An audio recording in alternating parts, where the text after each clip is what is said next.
नमस्कार, आज की बात में आपका स्वागत है। आज इंदौर के राजा रघुवंशी के मर्डर केस में एक सनसनीखेज खुलासा हुआ। पुलिस का दावा है कि राजा की वाइफ ने अपनी हनीमून पर हत्यारों को हायर किया और हस्बैंड की हत्या करवाई। राजा की लाश मेघालय में मिली थी। पिछले 16 दिन से वाइफ सोनम लापता थी। मेघालय की पुलिस जिस सोनम की डेड बॉडी खोज रही थी, वो सोनम शिलांग से 1100 किलोमीटर दूर यूपी के गाजीपुर में मिली। कल रात 1 बजे सोनम एक ढाबे पर बदहवास हालत में पहुंची। 2 घंटे बाद पुलिस ने सोनम को डिटेन किया। शादी के बाद हनीमून पर गए राजा रघुवंशी 23 मई को लापता हो गए थे। 2 जून को शिलांग के पास गहरी खाई में उनकी डेड बॉडी मिली। मेघालय पुलिस का दावा है कि राजा रघुवंशी की हत्या लव ट्रायंगल का नतीजा है। पुलिस के मुताबिक राजा रघुवंशी की हत्या सोनम और उसके बॉयफ्रेंड राज कुशवाहा ने मिलकर करवाई। सोनम राजा रघुवंशी को खत्म करवाने के लिए ही हनीमून पर मेघालय तक ले गई। ओरिजिनल प्लान कामाख्या मंदिर तक जाने का था। बॉयफ्रेंड राज कुशवाहा ने कॉन्ट्रैक्ट किलर विशाल चौहान, आकाश राजपूत और आनंद को हायर किया। इन तीनों ने राजा रघुवंशी का मर्डर किया। इनमें से 3 को इंदौर की पुलिस ने गिरफ्तार किया है। आनंद को मध्य प्रदेश के सागर से पकड़ा गया। अब मेघालय पुलिस सोनम के साथ साथ इन सबको ट्रांजिट रिमांड पर लेगी और पूछताछ की जाएगी। तभी इस मामले का पूरा सच सामने आएगा। हालांकि सोनम के पिता का दावा है कि उनकी बेटी ऐसा काम नहीं कर सकती। उसे मेघालय पुलिस ने इस केस में फंसाया है। उनका आरोप है कि मेघालय पुलिस है असली हत्यारों को बचाने के काम में लगी है। सोनम के परिवार ने इस मामले की जांच सीबीआई से कराने की मांग की है। लेकिन सवाल है, आखिर सोनम ने ऐसा जघन्य अपराध क्यों किया? क्योंकि सारे के सारे कॉन्ट्रैक्ट किलर्स की लोकेशन शिलांग में पाई गई है। क्या सोनम का संबंध किसी और लड़के से था? क्या सोनम की राजा से शादी जबरदस्ती करवाई गई? अगर सोनम ने शादी की थी तो फिर हनीमून पर ले जाकर अपने पति की हत्या क्यों करवाई? जैसे जैसे जांच आगे बढ़ेगी इन सारे सवालों के जवाब मिलेंगे। लेकिन यह केस ऐसा है जिसने रिश्तों पर गंभीर सवाल खड़े कर दिए हैं। मैं सबसे पहले आपको दिखाता हूं उस वक्त की तस्वीरें जब इस केस ने एक नया टर्न लिया, जब आधी रात के बाद सोनम गाजीपुर के एक ढाबे पर पहुंची। कल रात करीब 1 बजे बदमाश लड़की गाजीपुर के पास एक ढाबे पर आई। उसने मौजूद लोगों से फोन मांगा। ढाबे के मालिक ने फोन दिया तो लड़की ने अपने घर वालों से आधे घंटे तक बात की। इसके बाद लड़की के भाई ने फिर उसी नंबर पर कॉल किया और ढाबे के मालिक से कहा कि ये लड़की उसकी बहन सोनम है। मेघालय में इसके पति की हत्या हुई है। आप लोकल पुलिस को जानकारी दे दो। सोनम सरेंडर करना चाहती है। तब होटल के मालिक को पता लगा कि ये लड़की सोनम रघुवंशी है। न्यूज उसने भी देखी थी, उसे भी पता था। उसने पुलिस को फोन किया। करीब 3 बजे पुलिस पहुंची और सोनम को कस्टडी में लिया। इसके बाद मेघालय पुलिस को खबर दी गई। मेघालय पुलिस अब गाजीपुर पहुंच चुकी है। मेघालय पुलिस ने सोनम का मेडिकल करवाया है। रात के करीब 1 बज रहे थे। उसमें लड़की जो थी आई थी। रात में हमारे भाई साहब थे। उन्हीं से जो कुछ बात कुछ हुआ, थोड़ी चेहरे से घबराई हुई भी थी। घबराने के बाद रो रही थी। रोने के बाद हम लोग पूछे क्या हुआ, कुछ बोल नहीं है, खाली रो रही थी। तो रोए तो बस हो गया भैया। रोने के बाद हम लोग थोड़ा उनको चाय और पिलाएं, चाय और पानी दिए, पानी पिए। फिर उसके बाद मोबाइल वो मांग रही थी। तो 2-4 लोग और भी थे कस्टमर, उन लोगों से भी मांगे तो उन लोग मोबाइल देने से इनकार कर दिए। तो फिर हम लोग से बोली तो हम लोग शायद मोबाइल लिए। तब हमने कुछ रिश्तेदार या घर पर बात की। बात करते हुए फिर उसके बाद आधी घंटा बात करने के बाद फिर हम लोग भी बात किए हैं घर पर। घर वाले बोले कि भैया अगल अगल बगल आसपास कहीं चौकी या थाना है तो वहाँ का रिपोर्ट कर दीजिए। तो फिर भाई हमारा 112 पर डायल किया।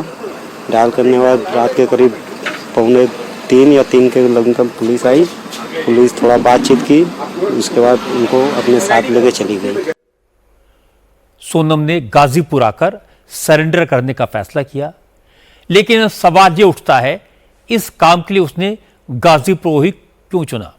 गाजीपुर उसके निशाने पर क्यों था? वो गाजीपुर जो मेघालय से करीब 1,500 किलोमीटर दूर है। मेघालय पुलिस इस बात को लेकर कंफर्म्ड है कि मर्डर की मास्टरमाइंड सोनम है। पुलिस का दावा है कि सोनम के फोन से मिली जानकारी से साबित होता है कि वो शादी के बाद से लगातार राज कुशवाहा के संपर्क में थी, उसे लगातार अपनी लोकेशन भेज रही थी। बॉयफ्रेंड राज कुशवाहा खुद इंदौर में ही था, लेकिन उसने 3 कॉन्ट्रैक्ट किलर्स को सोनम और राजा रघुवंशी के पीछे भेजा था। इन 3 कॉन्ट्रैक्ट किलर्स ने गुवाहाटी से हथियार खरीदे। 23 मई को सोनम जानबूझकर राजा रघुवंशी को सुनसान जगह पर ले गई, जहां उसकी हत्या की गई। इसके बाद चारों गुवाहाटी आए, वहां रुके और उसके बाद अलग अलग डायरेक्शंस में निकल गए। राजा रघुवंशी की पोस्टमार्टम रिपोर्ट से क्लियर हुआ है कि पहले राजा के सिर पर आगे की तरफ से वार किया गया, इसके बाद उसकी गर्दन पर वार किए गए, जिससे उसकी जान चली गई। राजा रघुवंशी की डेड बॉडी के पास नारियल काटने वाला बड़ा चाकू भी बरामद हुआ था, जो गुवाहाटी से खरीदा गया था। तीनों कॉन्ट्रैक्ट किलर्स को भी मध्य प्रदेश पुलिस ने अरेस्ट कर लिया है। 2 जून को मेघालय की ईस्ट खासी हिल जिले के जंगलों से राजा रघुवंशी की डेड बॉडी बरामद हुई, लेकिन सोनम के बारे में तब तक कुछ पता नहीं चला था। इसके बाद मेघालय और मध्य प्रदेश की पुलिस 16 दिन से सोनम को खोज रही थी और कल रात सोनम अचानक गाजीपुर में ढाबे पर पहुंची।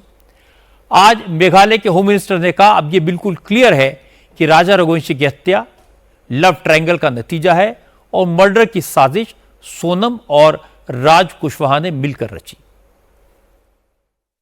Well, as per the SIT investigation, the main accused is SIT की जांच के मुताबिक सोनम रघुवंशी ही इस केस में मुख्य आरोपी है। वो अपने पति के साथ मेघालय के सोरा जिले में हनीमून मनाने के लिए आई थी, लेकिन सोनम अपने साथ 3 कॉन्ट्रैक्ट किलर्स को भी लेकर आई थी। उसने यूपी पुलिस के सामने सरेंडर कर दिया है। तीनों कॉन्ट्रैक्ट किलर्स को भी अरेस्ट कर लिया गया है और उन्होंने अपना गुनाह कबूल कर लिया है। and the 3 others have also. Meghalaya police Raja Raghuvanshi की डेड बॉडी मिलने के बाद पिछले 16 दिन से सोनम को खोज रही थी, लेकिन इस बात को कंफर्म करने के लिए पुलिस के पास कोई क्लू नहीं था कि सोनम ने अपने पति की हत्या करवाई है। पुलिस ने सोनम के फ़ोन की कॉल डिटेल्स निकलवाई, चैट का रिकॉर्ड देखा और उसके बाद राज कुशवाहा का नाम सामने आया। पता लगा कि सोनम लगातार राज के संपर्क में थी। इसके बाद मेघालय पुलिस ने मध्य प्रदेश की पुलिस से कांटेक्ट किया, राज कुशवाहा के बारे में पता लगाने को कहा। मध्य प्रदेश पुलिस की जांच में पता लगा कि सोनम के पिता की प्लाईवुड की फैक्ट्री है। राज कुशवाहा सोनम के पिता की दुकान में बिलिंग का काम करता था। उसी वक्त से सोनम का राज कुशवाहा के साथ अफेयर चल रहा था। 1.5 साल पहले तक वो सोनम के घर के पास ही रहता था। कुछ वक्त पहले उसने घर शिफ्ट किया। राज कुशवाहा की आर्थिक हैसियत सोनम रघुवंशी के से कम थी और उम्र में भी वो सोनम से 5 साल छोटा था। बताया जा रहा है कि सोनम ने परिवार के प्रेशर में आकर राजा रघुवंशी से शादी की, लेकिन शादी के बाद उसने राज के साथ मिलकर पति की हत्या की प्लानिंग की। सोनम ने बिना किसी को बताए मेघालय को हनीमून का डेस्टिनेशन चुना, खुद ही फ्लाइट के टिकट्स बुक किए। जाने के टिकट तो बुक किए थे, लेकिन वापसी का नहीं। सोनम और राजा पहले गुवाहाटी गए। इन दोनों के पीछे राज कुशवाहा ने 3 कॉन्ट्रैक्ट किलर विशाल चौहान, आकाश राजपूत और आनंद को भेजा। मेघालय पुलिस के मुताबिक मर्डर में इस्तेमाल किए गए हथियार इन लोगों ने गुवाहाटी से ही खरीदे और इसके बाद सोनम और राजा मेघालय आए। इस वक्त आप जो सीसीटीवी फुटेज देख रहे हैं वो 22 मई का है। राजा और सोनम रघुवंशी एक होटल में ठहरे थे।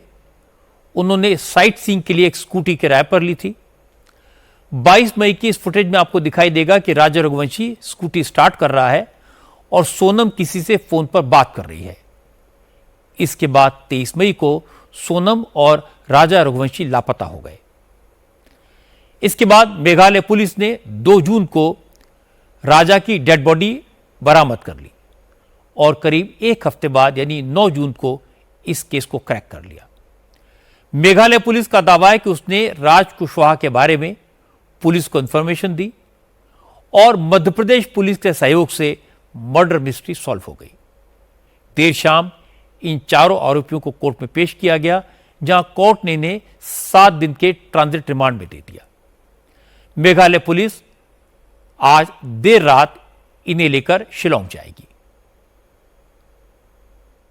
2 जून को श्री राजा रघुवंशी की डेड बॉडी मिल गई। उसकी डेड बॉडी मिलने के बाद इस सोहरा जो डिस्ट्रिक्ट है, सोहरा थाने में केस रजिस्टर्ड किया गया सेक्शंस में 103 बीएनएस और 309 बीएनएस और 238 बीएनएस के तहत केस रजिस्टर किया जाकर उसको इन्वेस्टिगेशन में लिया गया था और मर्डर का केस कायम किया गया। फिर उसके बाद लगातार उसकी सर्चिंग चलती रही और लगातार परिजन उनके संपर्क में थे। इंदौर पुलिस की जो पुलिस कमिश्नरेट थे, सीनियर ऑफिसर्स, कमिश्नर सर और डीसीपी क्राइम ब्रांच लगातार संपर्क में थे। डीजीपी मध्य प्रदेश लगातार डीजीपी मेघालय सर के संपर्क में थे। तो कम्युनिकेशन के दौरान तभी कल रात्रि में सूचना मिली कि सोनम रघुवंशी को गाजीपुर नंदबाग थाना से रिकवर कर लिया गया है। वहाँ से उनका फ़ोन पहुँचा था गोविंद के यहाँ और खबर मिली, उसको बाइक के पास फ़ोन पहुँचा था और पुलिस के द्वारा सूचित किया गया। गाजीपुर पुलिस ने रिकवर कर लिया गया है सोनम रघुवंशी को। हालांकि मेघालय पुलिस का कहना है कि जब मध्य प्रदेश में राज कुशवाहा और 2 कॉन्ट्रैक्ट टेलर्स को अरेस्ट कर लिया गया, सोनम को इसकी इंफॉर्मेशन मिली तो उसे समझ आ गया अब वो नहीं बच सकती। इसीलिए उसने पहले अपने परिवार वालों से संपर्क किया और फिर पुलिस के सामने सरेंडर कर दिया। ये बात सही है कि सोनम ने सरेंडर किया, लेकिन उससे पहले ही मेघालय पुलिस ने अपनी सारी कार्रवाई पूरी कर ली थी। अगर आप इस केस का पूरा सीक्वेंस देखेंगे तो आपने गौर किया होगा कि वो अब तक सामने नहीं आई थी, लेकिन कल रात जब राज कुशवाहा और बाकी लोगों को गिरफ्तार किया गया तो वो सामने आ गए। इससे साबित होता है कि उसके सामने बचने का कोई रास्ता नहीं था। अब सवाल यह कि जब सोनम रघुवंशी और राज कुशवाहा का पहले से अफेयर चल रहा था तो उसने राजा रघुवंशी से शादी क्यों की? खास बात यह है कि शादी दोनों परिवारों की रजामंदी से हुई, अरेंज्ड मैरिज थी। सोनम के परिवार का प्लाईवुड का बिजनेस है, जबकि राजा रघुवंशी की फैमिली ट्रांसपोर्ट के बिजनेस में है। दोनों की शादी धूमधाम से हुई। राजा के परिवार की गिनती इंदौर के प्रभावशाली परिवारों में होती है। शादी समारोह के दौरान इसकी झलक दिखाई दी और पूरा परिवार उत्साहित था, खुश था। इस शादी से राजा रघुवंशी तो बहुत खुश था, लेकिन ये बात सोनम को लेकर पक्के तौर पर नहीं कही जा सकती। सोनम की गिरफ्तारी के बाद से उनकी शादी के कई वीडियो सामने आ रहे हैं, जिन्हें देखकर लोग कह रहे हैं कि सोनम के मन में पहले से कुछ और चल रहा था। और ये उस वक्त का वीडियो है जब राजा रघुवंशी विवाह के रीति रिवाजों के दौरान सोनम की मांग में सिंदूर भर रहा था। सोशल मीडिया में ज्यादातर लोग इस वीडियो को देखकर कमेंट कर रहे हैं कि सिंदूर भरने के दौरान राजा तो खुश दिख रहा है, लेकिन सोनम नहीं। अब राजा की मां भी मान रही हैं कि सोनम ने शादी के बाद बहुत कुछ ऐसा किया जो तब नॉर्मल लग रहा था, लेकिन अब समझ में आ रहा है कि शायद उसके मन में कुछ और बात थी। जिस समाज से राजा का परिवार आता है, वहां शादी के 1.25 महीने तक दूल्हा दुल्हन शहर से बाहर नहीं जाते। लेकिन राजा और सोनम की शादी 11 मई को हुई और 20 मई को वो हनीमून मनाने चले गए। हनीमून की पूरी प्लानिंग सोनम की थी। राजा रघुवंशी के परिवार वालों का कहना है कि जब दोनों हनीमून पर जा रहे थे तो घर के लोगों ने गहने ले जाने से मना किया था, लेकिन सोनम अपने सारे जेवर साथ लेकर गई और राजा को भी सोने की चेन और अंगूठियां पहनकर चलने को कहा। यह बात भी सामने आई कि हनीमून पर जाने से पहले सोनम ने बैंक से 9 लाख रुपए निकाले थे। अब राजा की मां कह रही है कि शादी से पहले उनका बेटा हर बात फैमिली मेंबर्स और भाइयों से शेयर करता था, लेकिन उसने ये सारी बातें परिवार से छुपाई। पहले उन्हें लगा नई नई शादी हुई है, बेटा बहू की बात मान रहा है, लेकिन अब समझ में आया कि मामला कुछ और था। उनके बेटे के साथ धोखा हुआ। रात को मैंने उससे चेन अंगूठी सब उतरा के रख दी थी। फिर है ना सुबह वो गया ना, तो फिर मैंने उसको रास्ते में फ़ोन लगाया कि बेटा पहुंच गया क्या? तो बोले मम्मी अभी नहीं पहुंचा, थोड़ी देर में पहुंचूंगा। तो बोले मम्मी वो सोनम बोल रही थी कि चेन पहन के आना, लेके आना। तो मैंने बोला कि उसके कहने में लेके मत जाना, वो पहनना भी नहीं बेटा, अपन को बाहर जा रहे हैं। तो बोले हाँ ठीक है। बोले उसने यूँ बोल दिया कि हाँ मम्मी। तो मैंने कहा तू वापिस आ रहा है क्या रिटर्न चेन लेने के लिए? बोले नहीं मैं नहीं आ रहा। उसने यूँ बोला। अब वो एयरपोर्ट पे पहुंचा तो उसने फोटो डाली, उसको फोटो डालने का बहुत शौक था, कहीं भी जाता था फोटो डालता। तो एयरपोर्ट की फोटो में उसके गले में कोई चेन दिखी। तो फिर मैंने बोला क्यों तूने तो चेन पहनी और अभी तो मेरे से बोल रहा था कि मम्मी मैं चेन लेके नहीं आया और ये गले में चेन कहाँ से आई? तो बोले मेरे को सोनम ने बोला था। उसने यूँ बोला। फिर मैंने सोनम को फोन लगाया तुरंत ही कि सोनम उसको राजा को तुमने चेन पहनने का क्यों बोला? तो बोले मम्मी मैं क्यों बोलूंगी? उसने यूँ बोला मैं क्यों बोलूंगी, मैं खुद घर से कुछ पहन के नहीं आई। उसने यूँ बोला मेरे को। तो आपको क्या लग रहा है ये पूरी तरीके से प्लानिंग थी? आपका बेटा पहले पूरे घर में बात करता था, भाइयों से एकदम से बात करना बंद हो गई, आपका आज्ञा मानता था, आपने कहा चेन नहीं पहनना, रख लिया, बाहर नहीं जाना, बाहर गया तो क्या क्या कर दिया था ऐसा सोनम ने? अब ये नहीं मालूम, मगर वो हर बात अब सोनम की मानने लगा था। उसने हमने सोचा हो सके नए नए बच्चे आजकल चलता है गया मतलब है, और मान रहा तो मानने दो। देखो आज नहीं मानेगा कल मानेगा, तो हमने इस चीज पे गौर नहीं की। सोनम गाजीपुर में मिली तो उसका भाई और परिवार के दूसरे लोग उससे मिलने गाजीपुर पहुंचे। सोनम के परिवार वाले अब भी इस बात से इनकार कर रहे हैं कि सोनम ने ही अपने पति की हत्या की साजिश रची। सोनम के पिता देवी सिंह ने कहा उन्हें पूरा भरोसा है कि उनकी बेटी बेकसूर है, वो किसी की हत्या की बात सोच भी नहीं सकती। देवी सिंह ने कहा कि मेघालय सरकार और मेघालय पुलिस उनकी बेटी को फंसाने की कोशिश कर रही है, इसलिए इस केस की जांच सीबीआई से करवानी चाहिए। सीबीआई की जांच पे मैं अड़ा हूँ और जब तक अड़ा रहूंगा जब तक जिंदा रहूंगा। हाँ, इस बीच पे कोई बातचीत किसी से नहीं हुई सोनम की? मैं उस चीज को हटूंगा भी नहीं और कोई से किसी से बातचीत भी नहीं हुई। जब उसके पास मोबाइल ही नहीं है बात किससे करेगी? ठीक है ना? तो आपको क्या लगता है, अभी भी लगता है कि उसे किडनैप किया गया? और किडनैप से कोई गाजीपुर तक का जो डिस्टेंस है शिलोंग से, वहां से वो तकरीबन 1100 से ज्यादा ऊपर किलोमीटर है, तो ऐसे में किडनैप करके गाजीपुर क्यों छोड़ेगा? हो सकता है गाजीपुर का भी किसी का हाथ हो। यहाँ के लड़के हुए वहाँ पे जो होटल में जो लड़के थे, जो होटल में लड़के थे वो गाजीपुर के भी हो सकते हैं और कहीं के भी हो सकते हैं। तो आपका कोई गाजीपुर कनेक्शन कोई पहले से आप लोगों का कोई है? नहीं, कुछ भी नहीं है हमारा। अच्छा। कुछ भी नहीं है। तो यानी आप बिल्कुल सिरे से नकार रहे हैं कि ये जो बात है ये बिल्कुल गलत है? गलत है सब। कोई पहले से यहाँ पे कोई अफेयर नहीं था लड़की का? अरे ये तो सोच ही नहीं सकते हैं हम लोग। अच्छा। हाँ, पूरे मोहल्ले से पूछ लीजिए। ये तो कोई बोल ही नहीं सकता कि ये बच्चे इस लायक हैं। हाँ, मैं तो बाप हूँ, मगर ये मोहल्ले में पूरे में इस कॉलोनी, इस गली से लेकर उस गली तक किसी से भी आप पूछ सकते हो, इस लायक हमारे बच्चे नहीं हैं। नोट करने वाली बात यह है कि राजा रघुवंशी के लापता होने के बाद सोनम और राजा दोनों के परिवारों ने मेघालय की लॉ एंड ऑर्डर व्यवस्था पर सवाल उठाए। सोशल मीडिया पर मेघालय की खासी जनजाति पर आरोप लगाए। अब सोनम की गिरफ्तारी के बाद मेघालय के टूरिस्ट मिनिस्टर ने यह कहा कि जिन लोगों ने मेघालय की इमेज खराब करने की कोशिश की उनके खिलाफ डेफेमेशन का केस भी चलाया जाएगा। The role of a section of the national media has also इस केस को लेकर मीडिया के एक हिस्से ने जिस तरह की कवरेज की उसने भी राज्य सरकार का ध्यान खींचा है। पिछले एक हफ्ते से इस केस को लेकर मीडिया ट्रायल चल रहा था। इतना ही नहीं, राजा और सोनम के परिवार वालों ने भी मेघालय राज्य और यहाँ के लोगों के खिलाफ आपत्तिजनक बातें कही। उनके कुछ बयान तो ऐसे थे जिनमें वो मेघालय के लोगों के खिलाफ बदला लेने के लिए लोगों को भड़का रहे थे।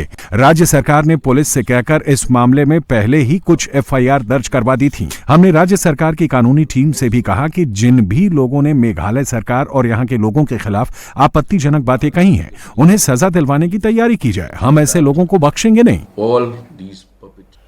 अगर मेघालय पुलिस के पास सबूत हैं, अगर वाकई में सोनम ने अपनी पति की हत्या करवाई तो यह केस रिश्तों पर बहुत बड़ा सवाल खड़ा करेगा। हनीमून पर हत्यारों को साथ ले जाने का केस एक डर पैदा करेगा।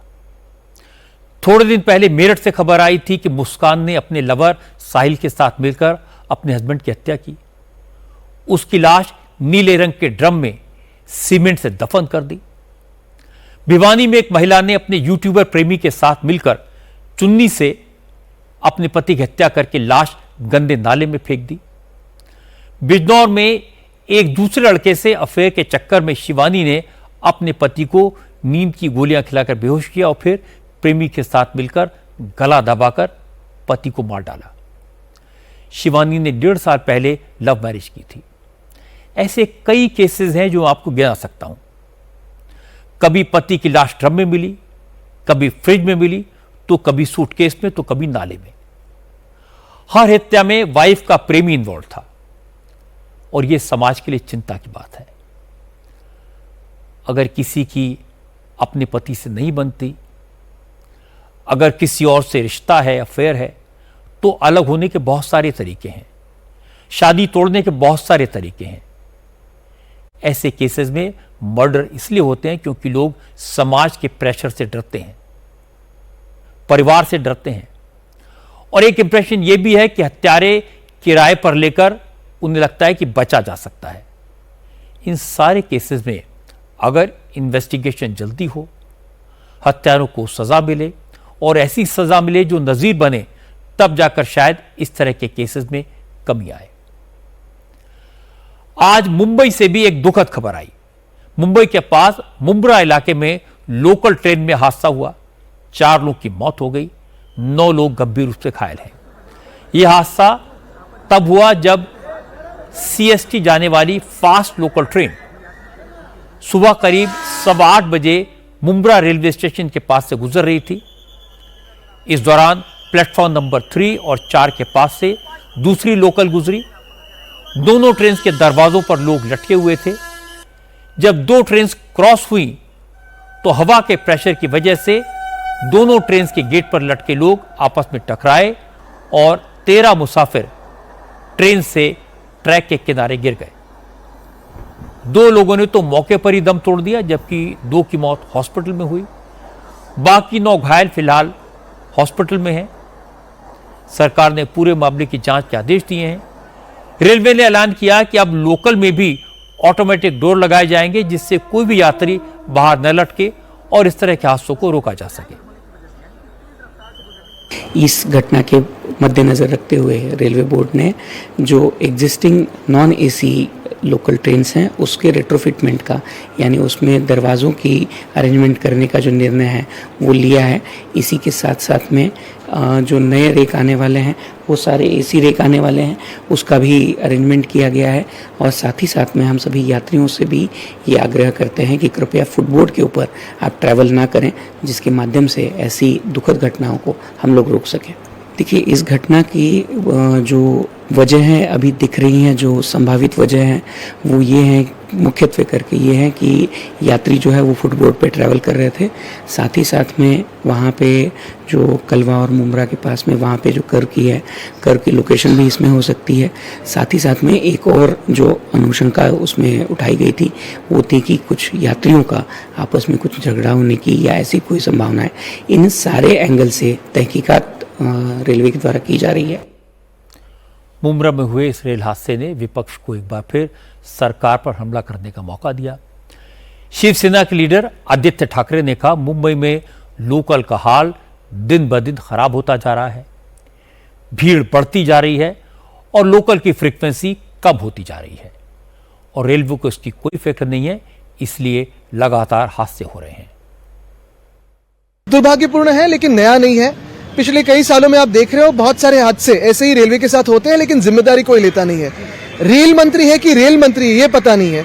सिर्फ इनॉग्रेशन करो, अलग अलग आवाज में कोई कॉमिक भाषण दे दो, लेकिन जो असली मसले हैं रेलवे के, जो मुद्दे हैं, उसी पे उनका ध्यान नहीं है। ये दुर्भाग्यपूर्ण है। हालांकि महाराष्ट्र सरकार ने माना है कि मुंबई में लोकल को लेकर कुछ प्रॉब्लम्स तो हैं जिनकी वजह से यात्रियों को परेशानी होती है।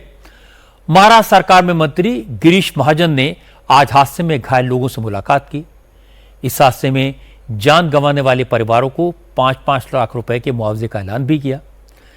गिरीश महाजन ने कहा कि ट्रेनों के कैंसिल होने या देरी से चलने की वजह से लोकल में भीड़ बहुत ज़्यादा हो जाती है, जिससे इस तरह के हादसे होते हैं। इस तरह की समस्या से निपटने के लिए मुख्यमंत्री जल्द ही रेल मंत्री से बात करेंगे। मैंने देखा है इस लाइन पे बहुत भीड़ होती है, काफी भीड़ रहती है, हम सबको भी पता है। और आप कह रहे हैं उसमें भी थोड़ा तथ्य है कि हमेशा ट्रेन लेट होती है, कभी कभी कैंसिल भी होती है, इसलिए भीड़ और ज्यादा बढ़ जाती है। मुझे लगता है इस बारे में सीरियस बहुत गंभीरता से सोचना भी चाहिए। माननीय मुख्यमंत्री जी से मैं जाकर बात करूंगा और रेलवे प्रशासन जो है, क्योंकि ये दिल्ली का विषय, रेलवे प्रशासन का विषय, जरूर माननीय मुख्यमंत्री जी इस पर मीटिंग करेंगे, रेलवे मंत्री जी से बातचीत भी करेंगे और जल्द से जल्द यहाँ पर ये सब मतलब जो लेट ट्रेनें हो रही है, जो कैंसिल होती है, ये ना हो, इसके लिए जो भी करना है वो करें। लोकल मुंबई की लाइफलाइन है, जिंदगी है। रोजाना 75 लाख लोग लोकल में सफर करते हैं। दुख की बात है कि मुंबई में ऑन एन एवरेज हर रोज लोकल से गिरकर या ट्रैक पार करते समय 7 लोगों की मौत होती है। आपको जानकर हैरानी होगी कि पिछले 20 साल में 52,000 लोग लोकल में सफर करते वक्त हादसों में जान गंवा चुके हैं। चूंकि भीड़ ज्यादा होती है, सब कुछ जल्दी होती है, इसलिए अक्सर लोग दरवाजों पर लटक कर सफर करते हैं और हादसा हो जाता है। हालांकि लोकल में दरवाजे लगे हैं, लेकिन भीड़ इतनी ज्यादा होती है कि दरवाजे बंद नहीं होते। अब रेलवे दावा तो कर रहा है कि मेट्रो की तरह लोकल में भी ऑटोमेटिक दरवाजे लगाए जाएंगे, गेट बंद होंगे तभी ट्रेन चलेगी, लेकिन ये काम आसान नहीं है। फिर भी सरकार करेगी तो बेहतर होगा। जरूरत इस बात की है कि फिलहाल सरकार लोकल की फ्रीक्वेंसी बढ़ाए, जिससे भीड़ कम हो, और दूसरा, मुंबई में रहने वाले लोग इस बात को समझें कि दुर्घटना से देर फली। हालांकि मुंबई के लोग ये मान चुके हैं लोकल में सफर दरवाजों पर लटक कर करना ही होता है, यही नियति है, यही तरीका है। लेकिन ये सोच बदलनी होगी, तभी इस तरह के हादसे रुक पाएंगे। अब मैं आपको अमेरिका के दूसरे सबसे बड़े शहर लॉस एंजलिस की तस्वीरें दिखाता हूं। डराने वाली तस्वीरें हैं। पूरे शहर में आग लगी हुई है। एलए की सड़कों पर प्रदर्शनकारी खुलेआम पुलिस पर पथराव कर रहे हैं, पब्लिक प्रॉपर्टी को लूट रहे हैं, पुलिस की गाड़ियों को आग लगा रहे हैं। पिछले 3 दिन से लॉस एंजलिस के बाजारों में और चौराहों पर तोड़फोड़ और आगजनी हो रही है और पुलिस लाचार है। प्रेसिडेंट डोनाल्ड ट्रंप ने हालात से निपटने के लिए एलए में फेडरल फोर्स और नेशनल गार्ड्स को तैनात किया है, लेकिन इसका कोई असर दिखाई नहीं दे रहा। दिन हो या रात, एलए की सड़कों पर जंग जैसे हालात हैं। गाड़ियों में आग लगी हुई है, पुलिस व्हीकल्स पर पथराव हो रहा है। प्रदर्शनकारी पुलिस वालों को सड़कों पर दौड़ा रहे हैं, अमेरिका के झंडे जला रहे हैं। हालात ऐसे हैं कि लॉस एंजलिस के पुलिस चीफ ने भी कहा कि उनके लिए हालात पर काबू पाना मुश्किल हो रहा है।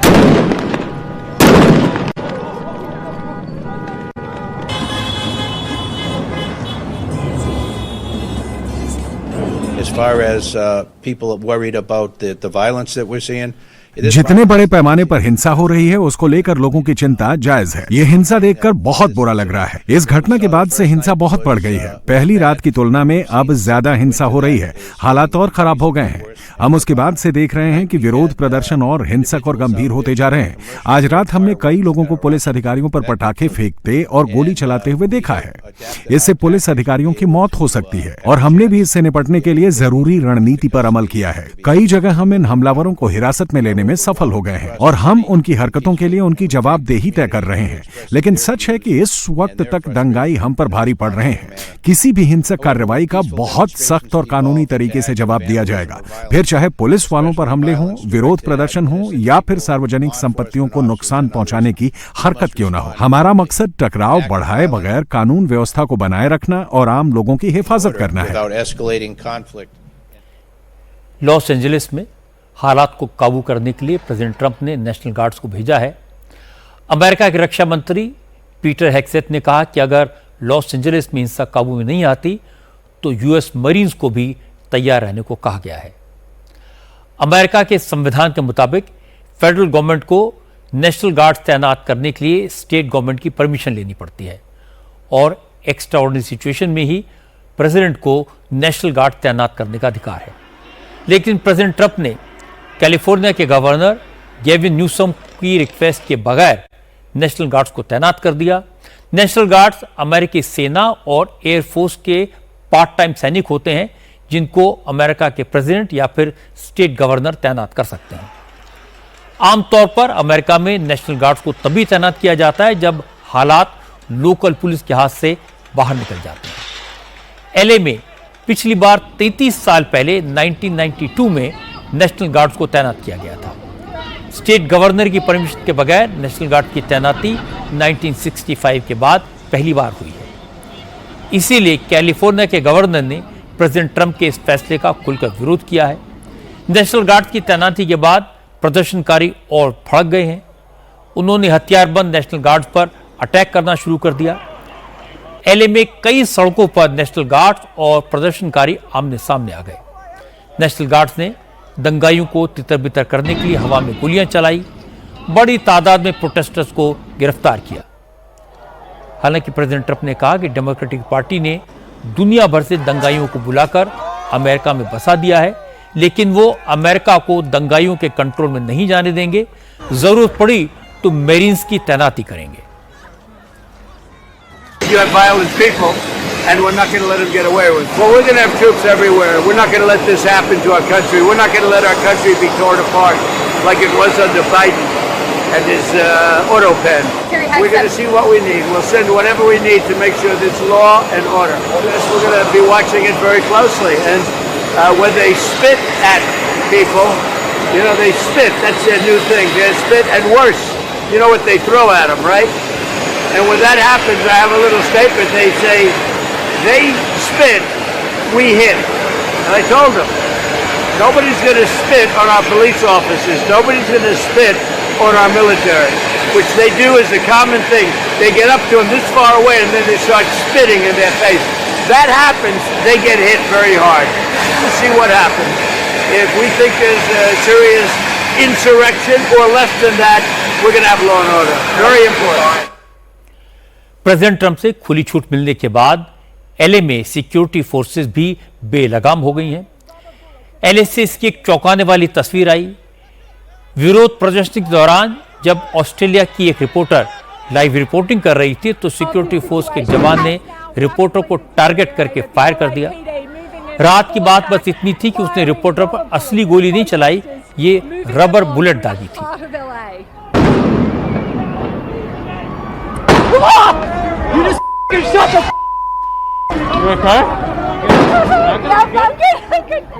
सिक्योरिटी फोर्सेस की ऐसी हरकतों की वजह से डेमोक्रेटिक पार्टी ट्रंप के सेना तैनात करने का विरोध कर रही है। कैलिफोर्निया के गवर्नर ने और एलए की मेयर कैरन बॉस ने इस हिंसा के लिए प्रेसिडेंट ट्रंप को जिम्मेदार ठहराया। डेमोक्रेटिक पार्टी के नेताओं ने आरोप लगाया कि ट्रंप एंटी इमिग्रेशन के नाम पर अमेरिका को बर्बाद कर रहे हैं। एलए की मेयर कैरन बॉस ने कहा कि जिस तरह ट्रंप के आदेश पर कस्टम्स और इमिग्रेशन की टीमें घरों में, दुकानों पर और दफ्तरों में इमिग्रेंट्स को पकड़ने के लिए छापे मार रही हैं, उसी वजह से ये वायलेंस हुई। एलए की मेयर ने कहा कि ट्रंप शुरू से ही बिना एजेंडे के इमिग्रेंट्स के खिलाफ एक्शन ले रहे हैं। उनकी न तो कोई पॉलिसी है न कोई एक्शन प्लान। ट्रंप बस तमाशा करके चीप पॉपुलैरिटी हासिल करने में जुटे हैं। मेयर कैरन बॉस ने कहा कि जिस तरह इमिग्रेशन और कस्टम्स की टीमें बख्तरबंद गाड़ियों में मास्क पहनकर मोहल्लों में घूम रही थी, उसी का नतीजा ये हुआ।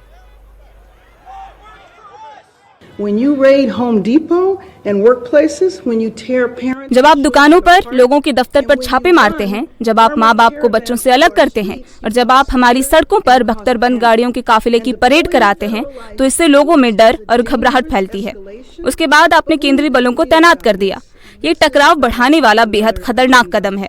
हमें समझना होगा, ये सब जनता की सुरक्षा के लिए नहीं बल्कि किसी और एजेंडे के तहत किया जा रहा है। साफ है कि न तो कोई योजना है और न ही कोई नीति है। मैं लॉस एंजलिस के लोगों को बताना चाहती हूँ कि हम शहर के सभी बाशिंदों के साथ हैं, फिर चाहे आप कहीं भी क्यों न पैदा हुए हों। हमारे संविधान का पहला संशोधन हमें ये अधिकार देता है कि हम शांतिपूर्ण विरोध प्रदर्शन करें, लेकिन ये आपको हिंसक होने का, अराजकता फैलाने का और संपत्ति को नुकसान पहुंचाने का अधिकार बिल्कुल नहीं देता, और ऐसी हरकतें कतई बर्दाश्त नहीं की जाएंगी। एलए में इस हिंसा की शुरुआत पिछले शुक्रवार से हुई थी, जब अमेरिका की immigration and custom enforcement agency की टीमों ने एलए के उन इलाकों में रेड डालनी शुरू की जहां लैटिन अमेरिकी ओरिजिन के लोग रहते हैं।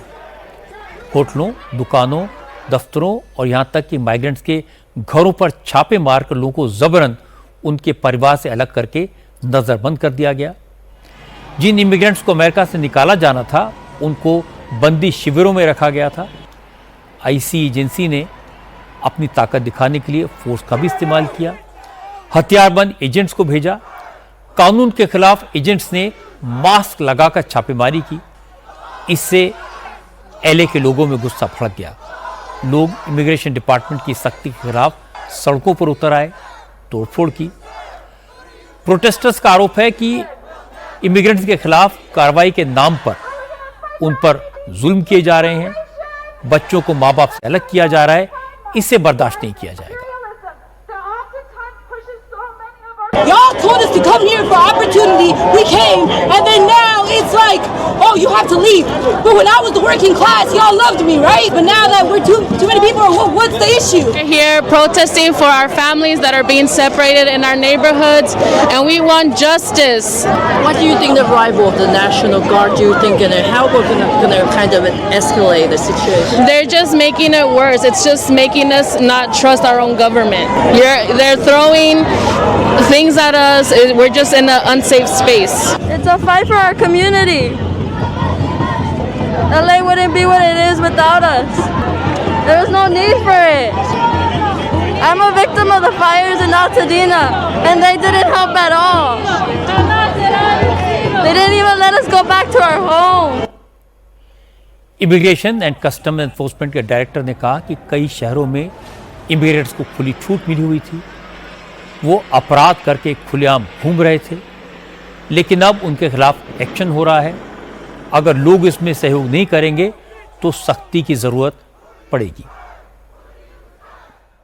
If sanctuary cities would change their policies and turn these violent criminal aliens. अगर अब प्रवासियों को पनाह देने वाले शहर अपनी नीतियां बदलते हैं तो इन हिंसक अपराधियों को लोगों के बीच खुला छोड़ने के बजाय उनको हमारी कस्टडी में हमारे हवाले करते हैं, तो हमें मोहल्ले जा जाकर ये गिरफ्तारियां करने की जरूरत नहीं है। मैं इस बात से हैरान हूं कि अधिकारी सेक्स अपराधियों, फेंटानियल के डीलर्स, मानव तस्करी करने वालों और बच्चों से बलात्कार करने वालों को हमारे आसपास के रिहायशी इलाकों में खुलेआम घूमने दे रहे हैं। Human traffickers and child LA में ये सारा झगड़ा संडे को एस्केलेट हुआ और पुलिस ने यह माना कि लोग कंक्रीट बॉटल्स और दूसरी चीज़ें पुलिस पर फेंक रहे थे। क्योंकि एलए की पुलिस के पास लिमिटेड फोर्स होती है और वो लिमिटेड ताकत का इस्तेमाल करते हैं, तो ये दंगा पुलिस के काबू में नहीं आया। इसीलिए डोनाल्ड ट्रंप को नेशनल गार्ड भेजने पड़े।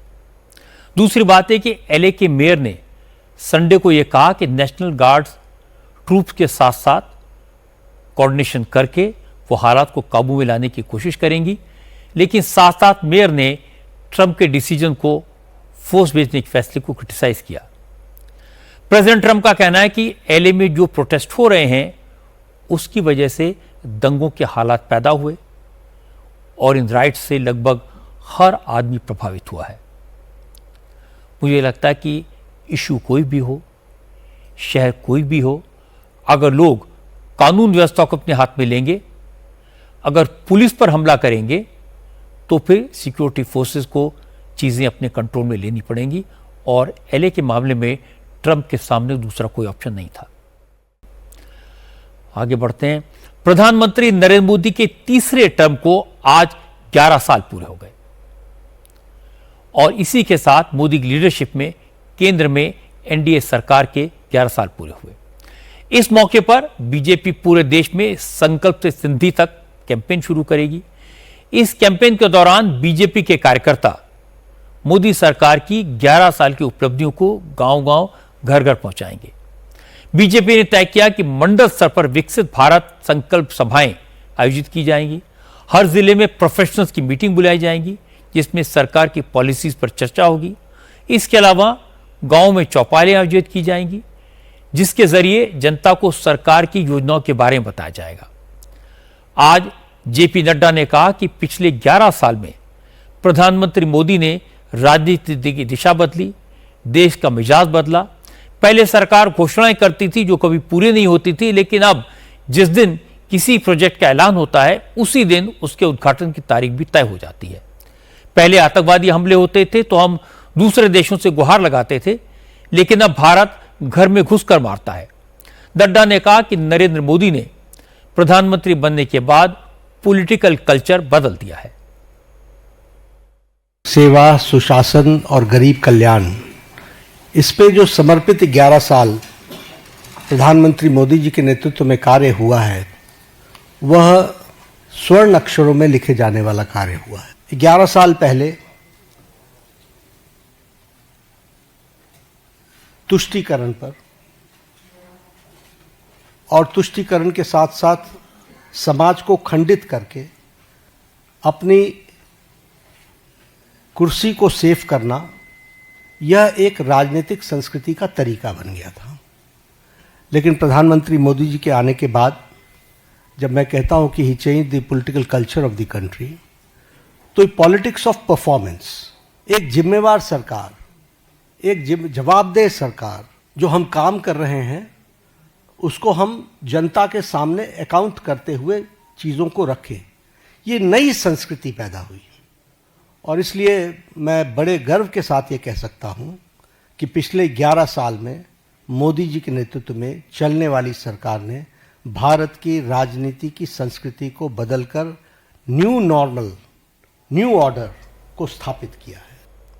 हालांकि कांग्रेस, आरजेडी, समाजवादी पार्टी जैसे तमाम विरोधी दलों ने बीजेपी के संकल्प से सिद्धि तक सारे प्रोग्राम को पब्लिसिटी स्टंट बताया।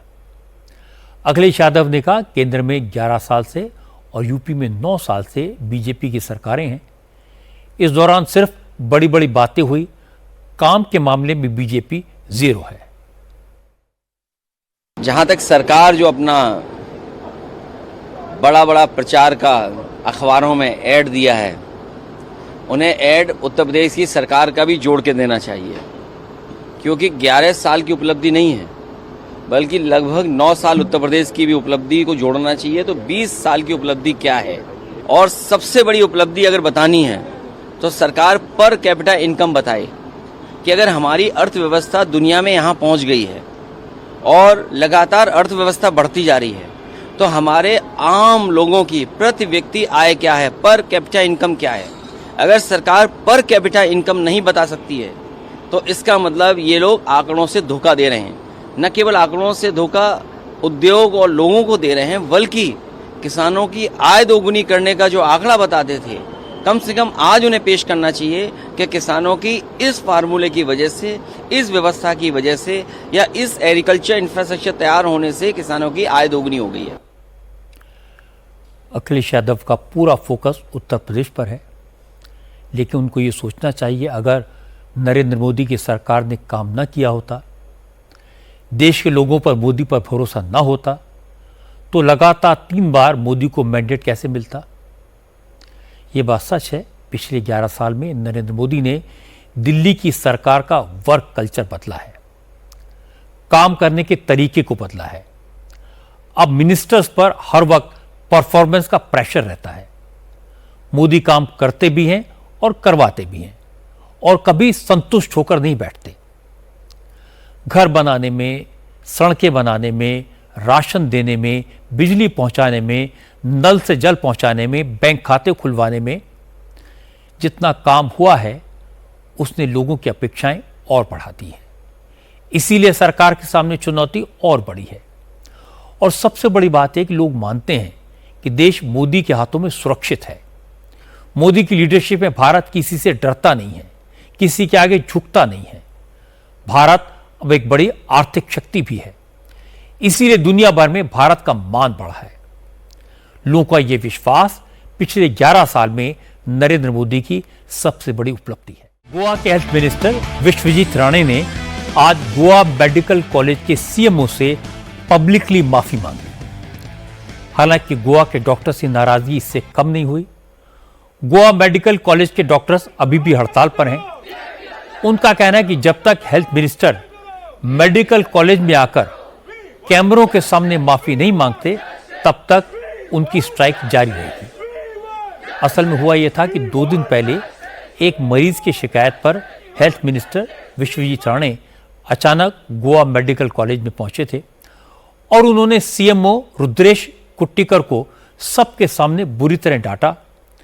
मौके पर ही सीएमओ को सस्पेंड करने का हुक्म सुना दिया।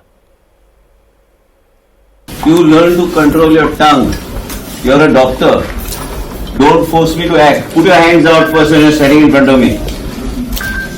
I generally don't lose my cool. But you have to behave yourself. However much you're loaded, you will talk properly to the patient. And guide the patient. Urban health center and चल हांगा चल म्हणून तू कित्याक रावला हांगा वयर? कित्या खातीर जॉब घेता गव्हर्मेंटान?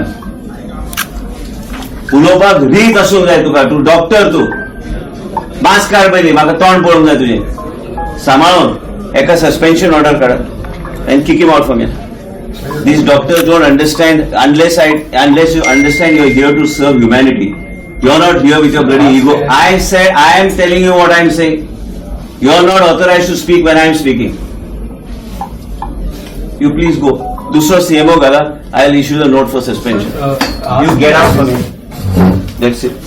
You just understand one thing. You're dealing with me. I am telling you, first learn to shut up when I'm talking to you. You can be anything. You want to file a case, go and file a case. But I am telling you, you're suspended from right now. And you go when the investigation starts, you give your explanation. That time I will consider whether I want to take you back home. Health minister का सारा व्यवहार कैमरे पर था। गोवा के doctors ने देखा, वो बेहद खफा हो गए। मेडिकल कॉलेज के डॉक्टर्स ने स्ट्राइक का ऐलान कर दिया। डॉक्टर धरने पर बैठ गए।